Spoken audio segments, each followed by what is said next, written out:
Today we are doing some biryani here, some Swahili biryani.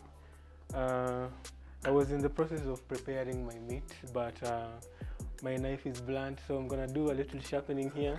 An old hack I learned somewhere. Wait. So just bear with me for a minute as I try to sharpen this knife.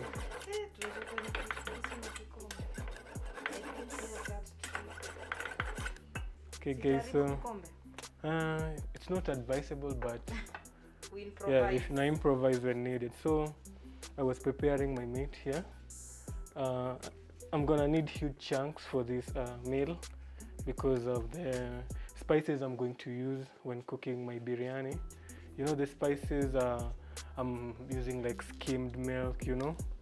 Skimmed milk brings some sort of flavor, so if I put a small chunk of meat, you won't be able to like tell the difference which part is the meat and which part is the stew. So you have to put a chunk like this so that when one ingests the food, they feel the taste of the meat and also the taste of the rojo, as the people from Coast say. So right now we are doing Umesema unaweka ati reason unakata big chunks ni juu ya unaweka to mtu aweze kutaste like the meat, you know, isipotee in the stew. You know, unaweka hii kwa nyama. Yeah, we'll use the skimmed milk as the stew. Oh, now I was looking for that word. Yeah. What did he say? Ati what milk? Skimmed milk. Unajua unakula ulimi hapa. The skimmed, yeah. Yeah, so right now we are going to do the meat kidogo tu, isiive sana. Boil tu kidogo. Yeah, kidogo. And then from there we'll proceed to preparing our other ingredients. We have coriander, tomatoes, our skimmed milk, food color, tomato paste, cardamom, turmeric here, cloves, some biryani masala, which is very essential, by the way, when cooking biryani. Yeah. I mean, without that. Yeah. We have some cinnamon too here. So we have some garlic. We need some garlic too, ginger as well. Okay, so I'm doing the chopping. yeah. Chopping zinaitwa jizi, potatoes done. Niliona kamenegoro akita atinyanya viazi. Viazi, tomatoes. Hizi ni cash crops. Cash crops za Nyandarua ni mawari. Yeah. So for our cash crops here, guys, we'll wash them first, then we put them inside like for 5 minutes or something, and then we put. Like we bake them. Yeah, no, not baking them. Like we place them in water. For 5 minutes. Yeah, for around Cold 5 water. minutes. Yeah, cold water. We take them out, sieve the water, then we use some food color for the potatoes. It's quite a process. Yeah, Now, it's quite a because here for process. 5 minutes, it won't be. Yeah, okay, they'll still cook, but you know, you need them still soft and hard on the outside, but soft on the inside. Oh, so that's the trick. Yeah, that's the trick. So you place them in like, Soak them. yeah, in cold water for around 5 minutes. Yeah, and then once you're done with that, you color them and fry them together with the onions. Yeah, you don't put onions when preparing rojo la biryani, simply because, you know, onions don't cook well. They don't cook completely in food. Most of the times when you put onion, you find that onion is still there. There's still a taste of onion. Oh, so you. Yeah, so you fry the onions in hot oil, the same way you fry the potatoes until they're golden brown. After that, now you make your stew. Oh, now you can cook with them. Yeah, you can cook with them. You just add them like coriander or something. The idea is to siskie. Yeah. Sisikie kitunguu. Yeah. So our meat is done here, guys. We'll boil it for another 10 minutes or so, and then we'll take it out. Yeah, so we're here. Dangote hapa atoki kitchen leo. So we are preparing our other ingredients. Yeah, I have my hohos here, 2 of them. I have my tomatoes and my. Okay, from Coast we call them limau, but I wonder why people from this side call them ndimu. Anyway, Yes, in Indian, potato, limau, potato. So by the way, you know limau for us, it's those big, huge machungwa. Oh. Very huge. Those are the ones we call limau. okay. Kuna machungwa inaitwa hii ni ndimu. So for me, Kamusi nasema nini? I consider this as still limau, still ndimu, whatever works. Yeah, so wewe wacha kuconfuse watoto wa shule. So yeah, exactly. Lakini shule unajua mtoto ataulizwa limau ni nini, in case there are any kids watching this video, of course, so that they learn how to cook. Yeah, so I'll prepare my cohoes here, guys. Also for the cohoes, people don't need to actually feel the taste. So it's most preferable if you blend it together with the garlic and the ginger, so that it becomes a paste. Yeah. Okay. So we have to blend them. Yeah. So I'm just going to like Oh, slice you blend them. these. I don't have to grate them. Yeah. Okay.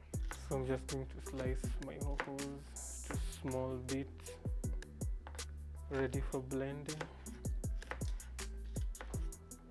Hey guys, biryani recipes, and try our recipes. Being a Friday today in Coast, biryani is a specialty.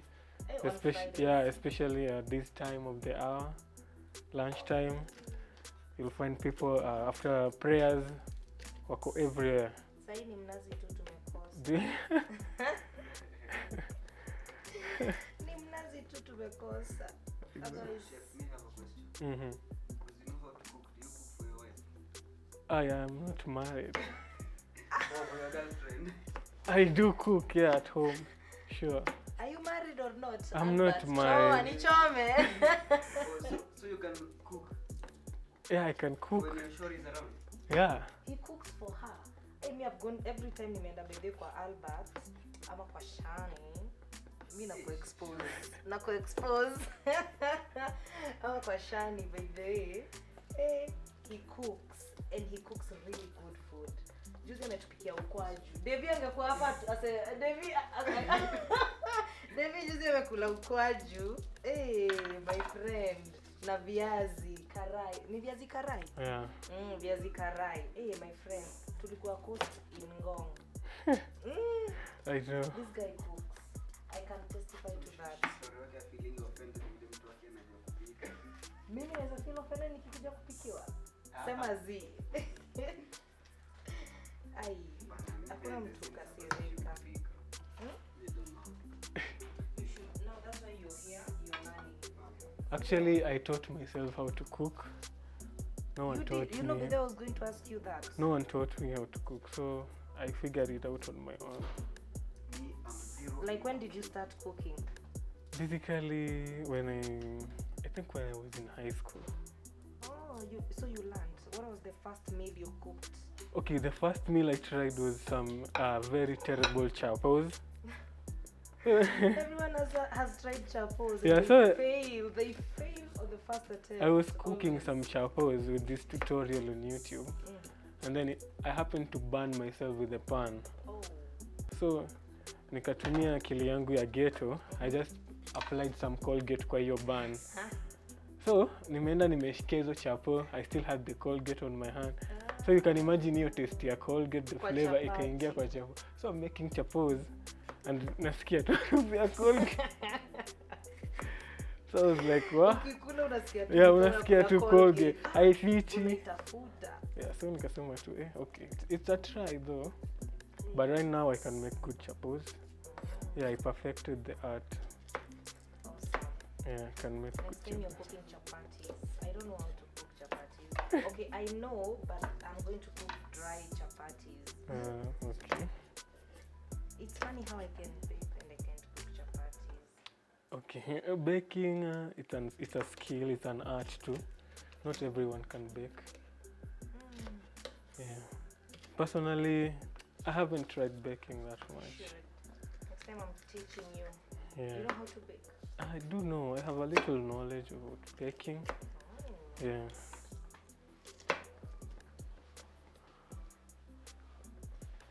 So we are done here with the hohos. Our garlic and ginger, let's wash it up. Yeah.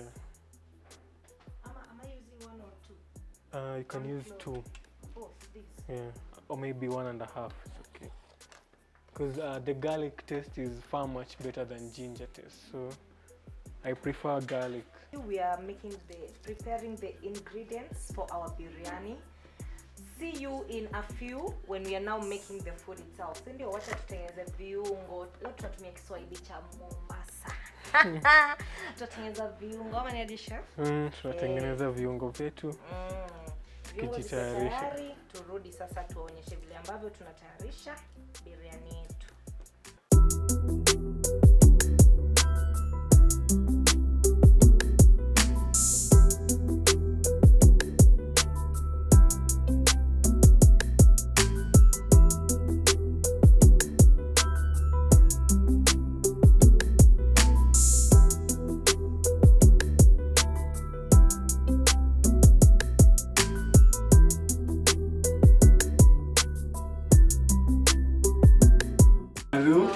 We have onion chopped.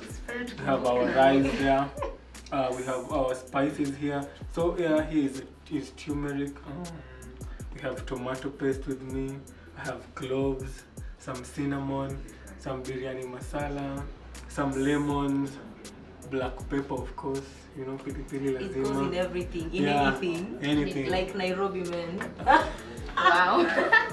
Siwezi ongelea hiyo. So here it's this paste right here. This is some hoho, if you know what I mean. Wale umetoka huko wanajua. Bell pepper. Exactly. Thank you. So my learned friend I'm educating you. Exactly. So bell peppers, green chilies, coriander, ginger, and garlic, all together.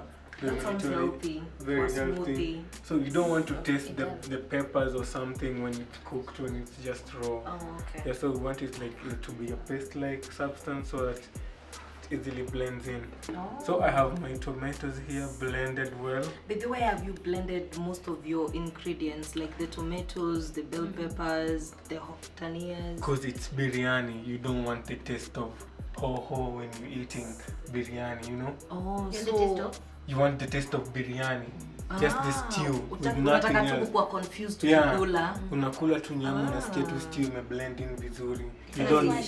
Yeah. Why are the potatoes orange? Okay, they're orange because personally I think they just need to stand out. Zikae kama watu za kawaida. like us. That's probably. Albert unasema to stand out tunakucheki. Yes, Stand out kutushinda. okay, nasema like I just want them to stand out. Yeah. So right here we have our meat here also. So this particular paste here, this is like some mayambe to the normal mangoes. They're not that well rolled, but it's nice for some chili. Okay. Mix them up with some green chilies, also with some garlic, some turmeric kidogo, together with some gram masala. So together with all those ingredients, I'm going to make some chili out of this. That looks delicious. It looks delicious. It is delicious, in fact. Rangi tu. Chakula ya mtoto. I said that. Okay, si chakula ya mtoto. This is just mangoes, very well blended. Ndo mtu asikule maembe, you know. You're just supposed to eat the chili, not the mango. Yeah. So basically, these are my tomatoes, which are very well blended. My rice is here. I've washed it. This is 1.5 kgs of basmati, very well washed. With me here, this is maziwa lala, which is going to be a very essential ingredient in making biryani. It's a very essential. So it needs to cook well with some low heat for some time, so that you don't get a stomach upset because of the whatever is inside this. And this can is you cook it right now and then you like add it later, or you have to? No, you have to put it the first time you're cooking. Oh. It goes in the very first time.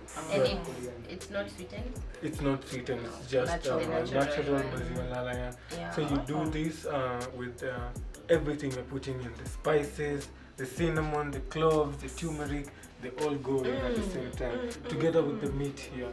Oh, by the way, our meat. Yeah, it goes in together with the meat, everything. How much is that meat? Like This is a kg of meat, which unfortunately juu ya maandamano it goes for 650. Aki juu ya maandamano kg inatoka. I don't know. You know, Enyewe pia nitabeba sufuria tao by the way if that's what's happening. Nitavaa sufuria. Makito ni joy. Atakujoin, of course. Hey. Economy. Yeah, imagine. Seriously. So we had to get a kilo for 650.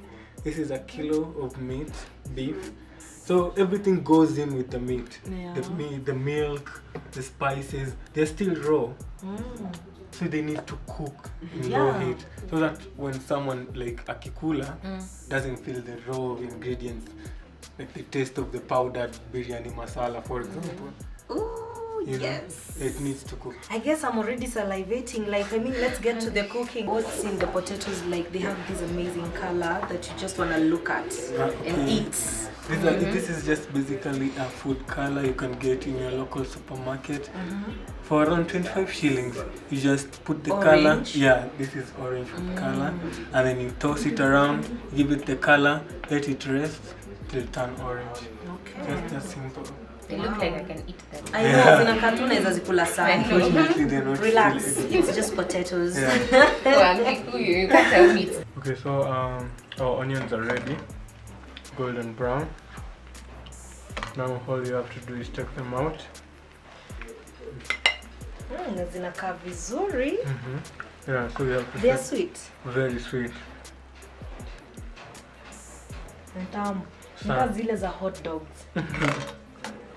So we set them aside. They are sweet.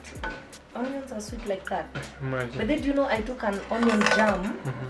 A jam made from onions. It was delicious. Oh. Onions are very sweet. And they are very well cooked. Perfectly Yeah, our cooked. potatoes here.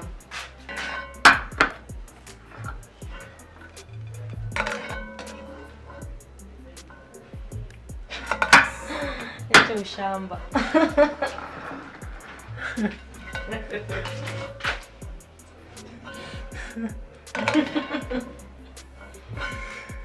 Well, okay, so apparently ni vitunguu tunatoa, so hiyo kucheka tunacheka hata sijui imetoka wapi. Nothing is funny, but we just laugh. So nimeshatoa vitunguu zangu. So I had prepared like 5 onions, and apparently hizi tu zimebaki after all that cooking of the onions. So what I'm going to do next is I'm going to take away this hot oil, niweke kando. Then I'm going to take this big sufuria here and start making my rojo. So basically these onions go in much later, so I'll just place them aside for now. I'm going to be dealing with this. So first I'll get my meat. This is a kg of meat. Place it on my sufuria. And next what I want to do is put my these are tomatoes. I think 6 to 7 tomatoes.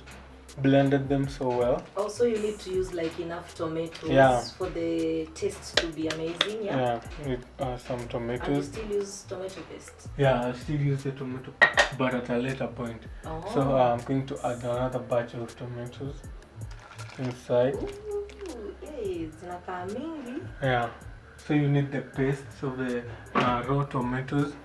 So what I'm going to do is just stir first. Unatumia ile mafuta. Yeah, there's some oil here which I used to fry some Hot onions. oil. Yeah, hot oil. So I'm going to stir first, let it blend in with the tomatoes. Then next, what I'm going to do is add a little this paste here, which is a paste of bell peppers, coriander, garlic, ginger, and green chilies. So what I'm going to do is add the paste inside. This paste is essential because it brings out the taste in the biryani too. It's a bit of some chilies, some coriander leaves, the raw leaves, some bit of green bell peppers, The mixture looks nice. Yeah, brings out the taste, So I'm going to stir the paste in so that it blends in with the meat very nicely. So hapo ukiserve mtu hata akipata nyama mbili ni sawa. Yeah, so the point of biryani is not to eat the nyama, is to eat the paste, It's the sauce. Yeah, how well it's cooked, Yeah, that's the point of it. So we add the nyama just to make it have a name like beef biryani, maybe chicken biryani. Yeah. So I'm just going to stir this inside. Make sure it's well blended with the tomato. So next, I'm going to add a bit of cinnamon here.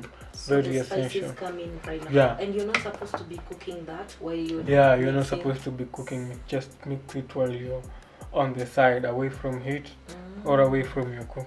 So cinnamon, kwa Kiswahili ni mdalasini, I think. Mdalasini. Yeah. Tumesema tumeenda coast leo wasi. I'm going to add a bit of my cinnamon there. Not much, but at least to give it a taste.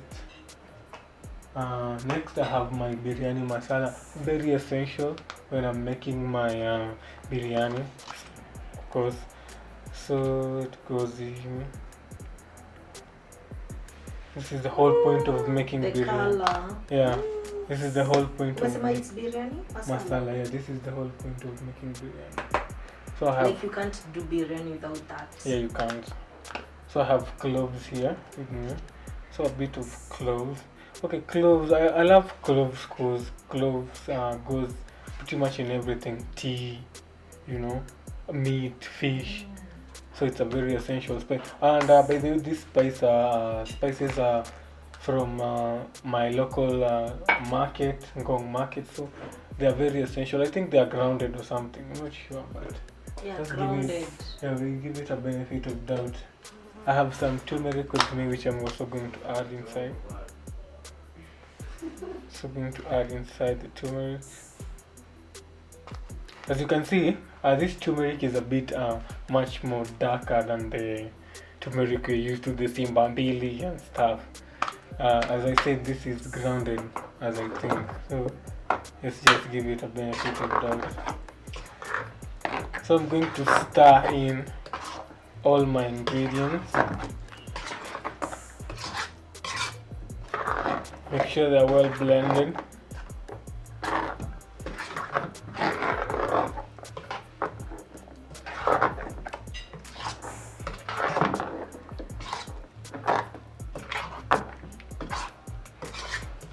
So for another important part of making biryani is maziwa lala, or plain yogurt or something, as they say. So basically I'm just going to use natural Brookside maziwa lala. This is a liter of maziwa lala, natural, not sweetened or anything. So I'm just going to open the liter and put it inside my paste, all of it. Make sure it's all of it.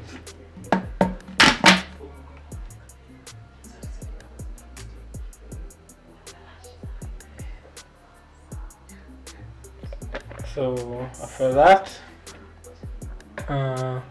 stir in the biryani together with the maziwa lala inside, so that it gives. So this maziwa lala pretty much gives it the taste of biryani, the maziwa lala taste, a bit of biryani masala taste, a bit of black pepper on the side, You have to put maziwa mala. You have to put maziwa lala or If I maziwa don't mala. use it, If you don't use it, then you'll have to substitute it with popo or something, raw popo. uliza si ujinga, mbona mnachoka kwa nyuma? You have to use it with raw popo or something. So basically, after you've done that, what you want to do is set Popo ni aside. nini? Popo kwa Kiswahili wanasema ni papayu. Umetumia popo. So another ingredient pia nimesahau Sasa umetumia popo. ni iliki. So hii nilikuwa nimesahau juu imewekwa Wewe kwa Albert, umetumia popo. sijatumia papai juu hakuna papai, so tumetumia maziwa mala. Sasa unanilenga. Hapana. Sijasikia. So hii ni iliki yenye imesagwa. Kwa Iliki ni nini? iliki ni cardamom. For our learned friends, this is cardamom. It is powdered cardamon. Kwa wale wasi wetu wa Costo, hii ni ile iliki yetu yenye imeingia kwa chai bado. Oh, by the way, I can recognize that smell. Exactly. So unasikia venye inatoa harufu tamu. Sasa hiyo ndo tunataka. A bit of the flavor, a bit of the harufu. Kila mahali kwa plot wasi wanajua rada. So leo watu wanauliza huko ni wapi? Huko ni wapi? Ni huku. Hapa ni wapi? Hey, nyinyi watu hamjui ngoma. So hapa tuko na our biryani paste very ready. So next I'm going to do some lemons. So yeah, I'm going to squeeze half a lemon hapo ndani vizuri. Hiyo ndio si ngumu kwani? Si ngumu, iko sawa, iko na maji kiasi at least. And I'll do another lemon.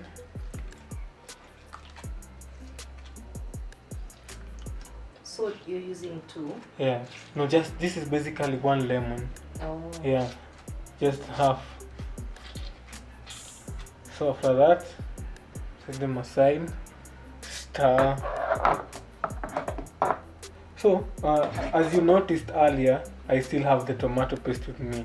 I haven't still used the tomato paste because I still want the spices inside here to cook first before I go in with the tomato paste and stuff. I also have a bit of Reiko cubes here. Okay, basically it's not essential, but just for the taste, if you want a bit of taste, you can use them. My potatoes also, I have them, still haven't used them because I want my rojo to cook, so they're still set aside. My onions too, which are fried. Okay, nimetuuma there. I believe Nikon woman or something, because these onions were a kg of the onions, but unfortunately this is what I was able to salvage because the rest of the onions were spoiled. Imagine. So believe Nikon woman, maybe ni mtu wa UDA, you never know. So these are the onions in mind. She's one of the reasons we are demonstrating. I know. So hizi ndo tumesalvage peke yake. Ulikuwa utamshe. Hizo ndo tumesalvage peke yake. So from Monday wherever you are, just know umefanya biryani imekuwa mbaya sana juu ya onions. Amesikia. Yeah, don't forget guys, we had some chili here. We made homemade chili, mangoes, raw mangoes, some green chilies, some garlic, a bit of spices to make this paste. So basically this paste is still raw, so I need to place it on some low heat to give it a much more better taste than the way it has. So stay tuned. Now I'm going to place my rojo here on a bit of low heat, not that much. Waswahili cause wao weka yao usiku. Basically wana marinate nyama usiku, wanaiweka kwa fridge. So asubuhi akiamka ndo kwa process ya kupika biryani. Juu nyama itakuwa ishaingia ingredients and stuff. But also since we are in our process of making biryani in a hurry, this is what you do. Kwa hoteli. Hoteli, exactly. Kienda kanaita CBD hapo. Wasa hivyo ndo wanafanya. So I'm placing this mixture in a bit of low heat, not that much, but low heat. You cook kidogo, then from there we'll proceed. Yes. Salvat nikuulize aje. Chakula ya Uswahilini. Umelelewa ukikula tu Actually sijalelewa nikikula food ya Waswahili because me personally mimi si Mswahili. Wewe ni Mwembu, Mluya. Mimi ni Mjaluo. Oh, Mjaluo. Yeah, so basically I am a baba type of guy. So Ati baba type of guy. Yeah. The people telling us to put sufurias on our heads. No, okay, basically hapana, but if you put it that way, then I believe Then so. that goes. Yeah, it goes, whatever goes. Yeah. Well So basically, said. what I've just done is putting my rojo kidogo So inapika hapo sasa inapikika kidogo. sasa. Yeah. For like how long are we going to cook that? Okay, since tulikuwa tushaboili nyama kidogo, let's give it around 40 minutes. 40. Yeah, because we need the hizi chakula, good things take time. yeah, we need them to tenderize with the meat and stuff and everything. Ikue. Yeah. Hey, so watu wangu, let's wait for 40 minutes and then we will be back kukula. Ama kuna kitu ingine tunatengeneza before tuende for a short break pale to take my cocktails za King Dangote. Yeah, basically our rice is already washed. So for our rice we just do our rice venye waswahili wanaifanya. Isikuwe imeshikana, ikuwe moja. So basically unaona nimeiosha, so it's basically it has changed texture. Unaona? Yeah. It's a bit wet, a bit nice, imefura kidogo. So basically I will use this rice to substitute for whatever we'll take with our stew here, our rojo. Yeah. Oh, so are you going to cook it separate, Ama? Yeah, the rice goes separate in a different so we can cook the rice. Yeah, we can make rice right now. So this is 1.5 kgs. So I don't know approximately how many glasses or cups I'm supposed to use, but based on the amount of 1.5, you can use I believe like I'm going to 12 use cups of water. a whole basin of this. Yeah. Because this is half a basin. Since this is half. It's always like twice the twice the size. so- So I have to use like maybe a whole of this basin for the rice to cook well. So I'll take this and then go for this very huge I sufuria. guess we can transfer our food to where the pan is. So let me just place my rice inside.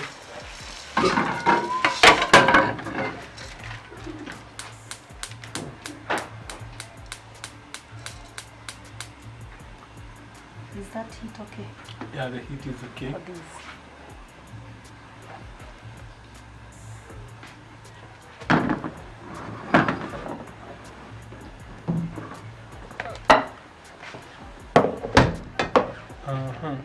Nizime hiyo.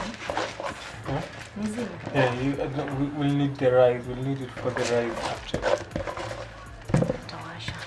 Yeah, I will need Yeah, it. so guys, we prepare rice as our nini inakuwa tayari, alafu we will be back. Yeah. So, it's washed already. So what I'll do is just I'll fill this basin which I used to measure the rice with to the brim, then place it on the sufuria and onto the cooker, and from there we'll see how it cooks.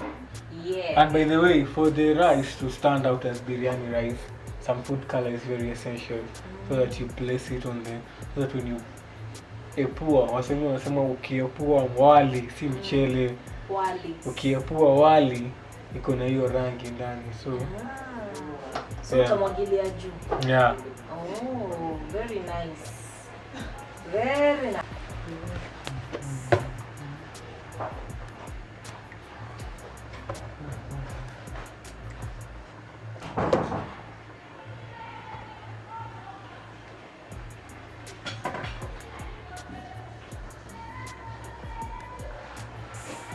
So my rice is already filled with water. Next, I'm going to add the oil I used to fry the onions. So I'm just going to get my spoon here with the oil I had before.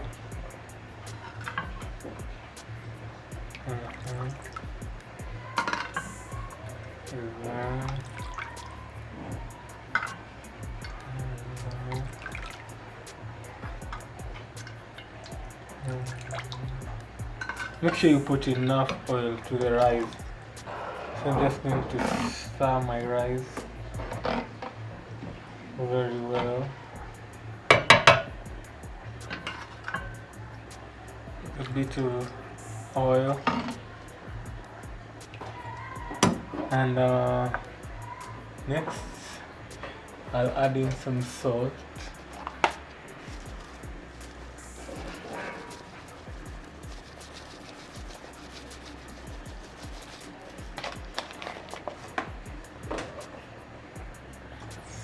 Powder.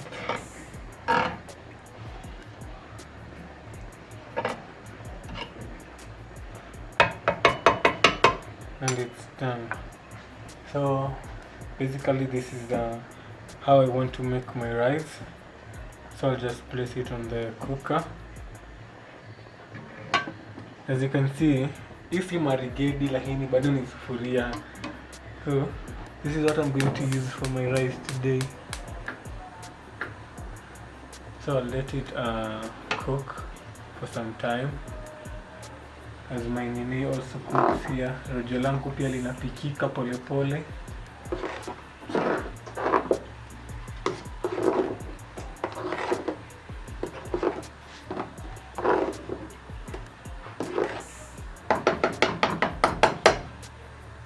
Alright, so basically our rojo is already on the cooker.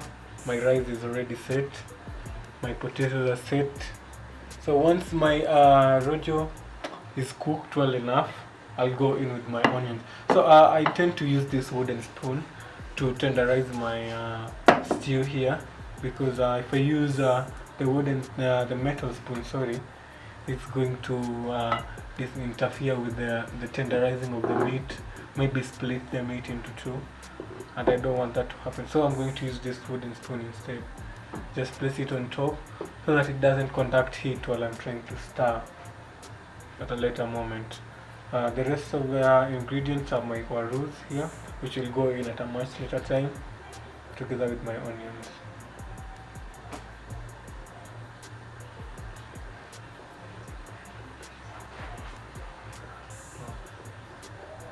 So I will wait for around 40 to 45 minutes for our rojo to be ready, so that we can go in with the warus and the onions. And for our rice, we'll give it around half an hour or something. We don't want it to cook completely, because we need to strain the rice and also add the color so that it blends in properly. So stay tuned. Our rice is almost done here. So I'll just set this aside. Dig in with my food color here. So the color in my rice. So I just take some color and place it on one side of the rice. Oh, you don't like white, like juice? Yeah, you just place it on some parts of the rice like that. Oh. Yes, I'm doing here right now. So I'll take that.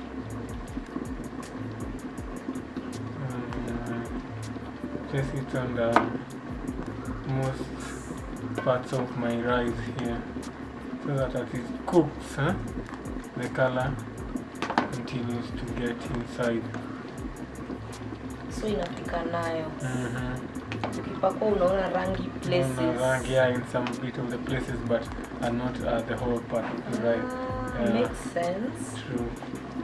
So I'll continue to let that cook for a while. Okay, basically this is just the part you put in at the color, so that the rice stands out as biryani rice and not just any other one.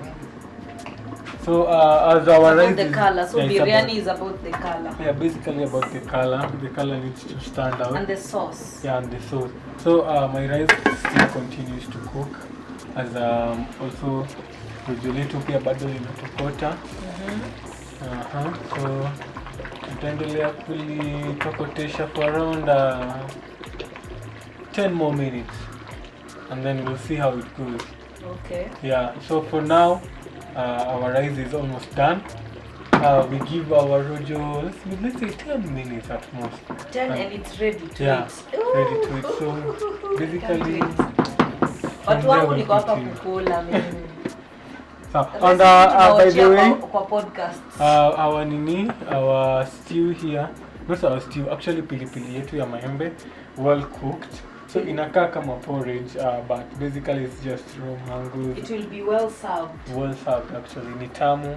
There's some bit of sourness kando.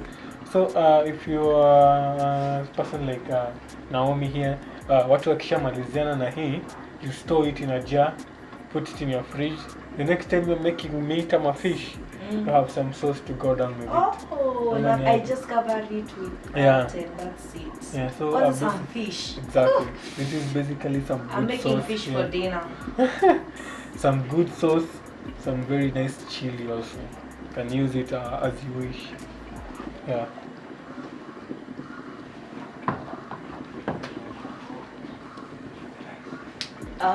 So sahi tugojea sasa iive. Yeah, we wait for rice Alafu- to be done. Once it's done, we'll basically. Hizi viazi naweza kula bado ama Bado. Eh. Yeah, bado. So basically, what I'll do. Mimi hadi nimesahau Dangote ako huku usikiji aipila. Basically, I'll just Hivi ndio nimefanya sahau Dangote ako area. add my onions. Dangote.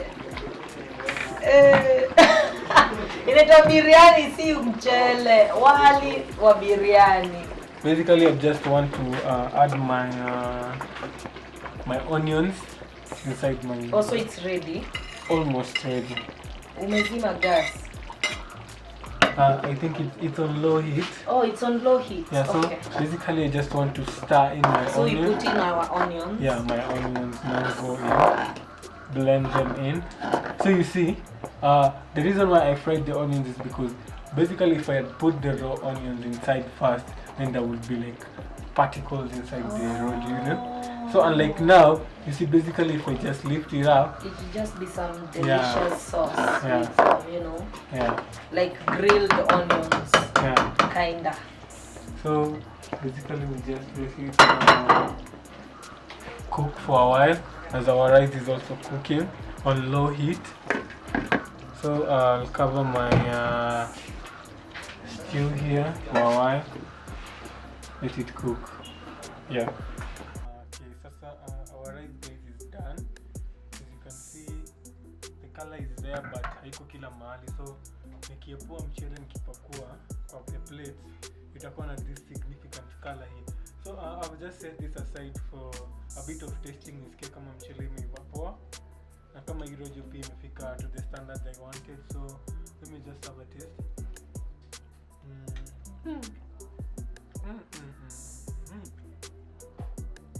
Let me know like you guys. Fish it in a slab. Vibaya sana. But for now, let me just do away with my rice. Let me just do away with my rice here because it's very well done. I can feel the texture. It goes smooth, very edible. My stew, I can feel the taste of the maziwa lala, a bit of some garlic, some sourness too, because you know maziwa lala, it's skimmed milk, so the sourness pia kidogo. So so for the last part, what I'd like to do is add my potatoes here to my stew, so that they cook together with the stew for the last part. So I'll just put them inside. After I put them inside, I'll just stir very slow, you know, so that to give it the texture, the smoothness, they soak into the stew, you know. Yeah, so basically after I've done that, I'll need a bit of some water. I forgot to put water in the beginning, so I'll need a bit of some water. Just a bit, a cup or so of water. That's enough. So I'll just use the water, place it inside my stew. Can we try this thing? I've actually tried it. And me? Let me You get need a you- tester. Yeah, let me get you. Very nice. Me? Yeah, I've tasted them. Oh, we mix the rice and then Yeah. Ooh, the pojo, guys. Look at that.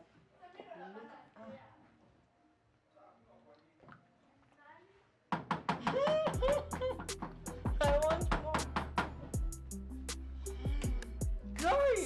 niweke nini hii ni ya maembe. Yeah. By the way, what we forgot, we had our chili here, homemade Leo- chili and sauce. Some aside there. Yeah. So I mix this with the Yeah. rice like that. The rice and stuff and blend in now. That's amazing. No. Alafu uski the chili. Yeah, the chili. And then ini ya maembe. Sahi. Deep inside. Hebu ni testishe mwenye kwa nyuma ya kamera niambie. Una feel? Very nice. Umesikia? Very nice. So, guys, you're welcome. Umesikia? Yeah. Bear with us as we continue our stew here. I'm excited, guys. Kina Devi hawajui kenye wanagojea. Akina Dangote. So we are done to Na our lazima last mslip part. chupa ndio mkule. We're done to our last part. Almost done to our last part. So we let the potatoes cook for around 10 more minutes. Now, if you've calculated well enough, okay, sorry for the math, but if you've calculated well enough, we've used approximately an hour or so making the rojo, because we've used around 30 minutes plus just cooking the paste and the spices and the tomatoes. And so they are well mixed. They're well mixed and well done. The milk, make sure we don't get some residues of skim or something, you know. So we've made it so well and so perfect. We've let it cook for a while. We've added our onions, and the last part, we've added our potatoes so that they don't mash inside the soup. We don't want a mushy stew or something. A mushy stew. All we want is as plain mushy, yet not that mushy stew. You know, when you get a chunk of meat, Or substitute a it chunk as- of potatoes, you Yeah. don't know what you got. Yeah, so it goes in with everything, you know. When you substitute with also the mango chili here, everything goes in at the same time, you know. Oh, we Yeah. simmered our rice. Yeah, our now rice- it's cooking on steam. No, our rice is now cooking on steam. It's perfectly done as we've tested, you know. So Yeah, but this tumeonja hapa na iko feel. yeah. So basically we just give our stew some few more minutes. Nice. Yeah. Watu wangu. Wanasalimiananga aje kule Coast? Yeah. Wanasalimiananga aje? Salamu alaikum. Salamu alaikum. Salamu alaikum. Manze Yeah. tumefika Coast. Tumesema tu mtutumie nini? Na tutumia tu zinaitwaje madafu. Madafu. Dangote. Hapo uchelewi. Mnazi na madafu. Sawa. Next time tunaleta kina Rahma hapa na kina Jamal watulete madafu. Sasa tunapika, tunakunywa madafu ama namna gani? Otherwise, this food is delicious. I wish you're here. Just try this recipe, subscribe, like and share. Na kama hujasubscribe na hujalike, hatujui una watch hii video na kwa nini by the way. I mean, why are you watching if you haven't subscribed? We love you, but by the way, we appreciate the 10 subscribers we got from the previous video. We love you so much. Thank you so much for subscribing to our channel. Lakini for now, before we serve the food, wacha sasa vitu zikwe kabisa ready. Hiyo Yeah, umezima? No, we're letting tumeacha our potatoes cook for a bit. Oh, okay. Since we just put them inside. And then we serve. Yeah, then we can now serve. We can now enjoy our biryani after Yes. quite some few hours, as our guests were saying actually. So inakuja inakuja huko. Alafu chef, si waambie wafike 1000 ndio wapikie Yeah, so kwa meet and greet. exactly. So personally, guys, we are planning a meet and greet for this particular channel. Once we get to 1000 subscribers, we'll be making quite a meal, quite a costly meal. Some kaimatis, I know. some bichetes, some samosas, you know. And Just this go guy out makes- to go. Later nini? You make last time? We made some viazi karai and Yeah. some kwaju. And homemade kwaju and viazi karai. Very God, nice. all that is going to be available on that. Just get to 1000 subscribers. That's all we are asking. Just 1000. We ain't even asking for like, you know, if you got 1000, those 1000 will be another 1000. Yeah. And then the 1000 tells another 1000. And that's how we get to 1,000,000 subscribers. So let's get to 1000 and we have this game one. tukule chakula. Yeah, so let's be Viandalizi. tungoje rojo letu karibia kuiva. As I can see, it's almost there. We've tasted it. Brings out the flavor, brings out everything. We've put in the tomatoes, the bell peppers, the ginger, the garlic. Everything is just inside there. So stay tuned, guys. Stay tuned. So guys, here we are. Our biryani is ready. And guess what? We're about to taste. We're about to serve it. Wow. Serve it while hot.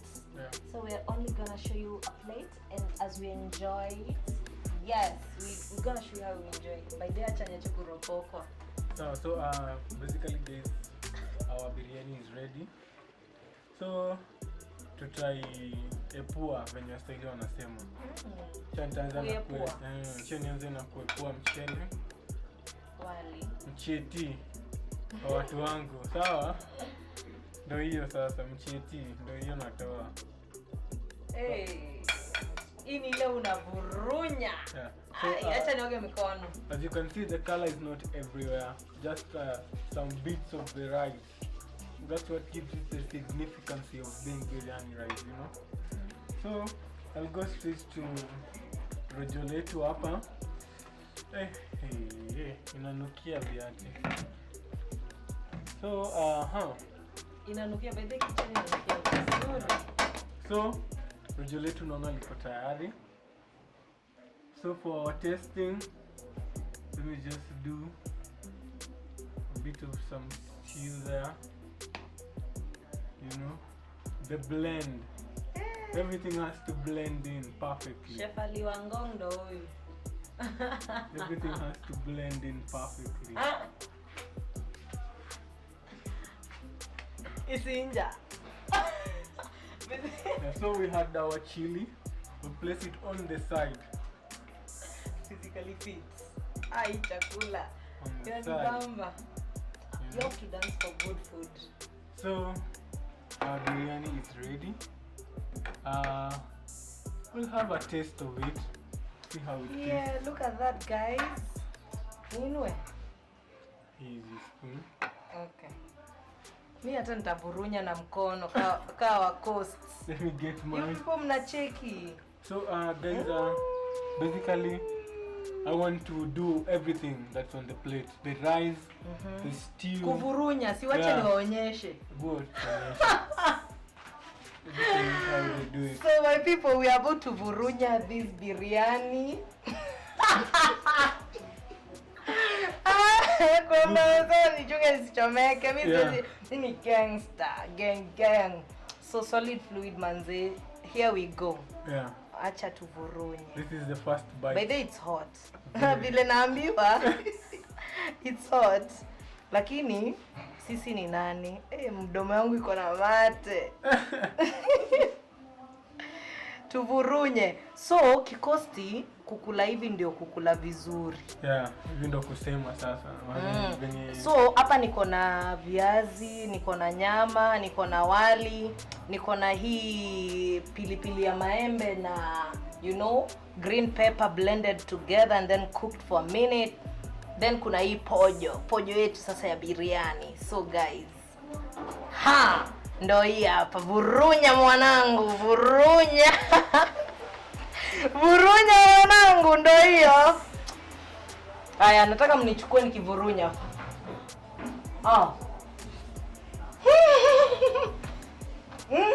Yeah, still has Exactly. So I just want to keep going in.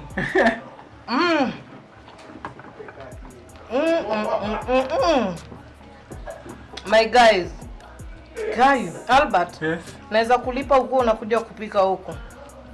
Tunaweza tafuta pipeline, hiyo si shida. Guy, chakula ni tamu. Unavurunya mwanangu. Vurunya. So basically guys, this is how we prepare biryani. Exactly. The way she's tasting, that's how it tastes. So guys, here is our biryani. Tumeenjoy kwa tamu. Chef wetu hebu. It's been a pleasure, guys. Shukran. Tune in for more recipes, more podcasts, subscribe, like. Yes. Thank you very much. Mimi navurunya Our tu. biryani for the day. Have fun, guys. Subscribe, share, try the recipes, tell us how they are. Let's get to 1,000 subscribers. Ndio tujue kama tunakuja na chef wetu kuwapikia ama namna gani. Pia Dangote atakuwa pale kube cocktails. Tukua na yeye, kina Devi pale vichekesho hodari. You know, vichekesho kem. Otherwise wacha tuvurunye.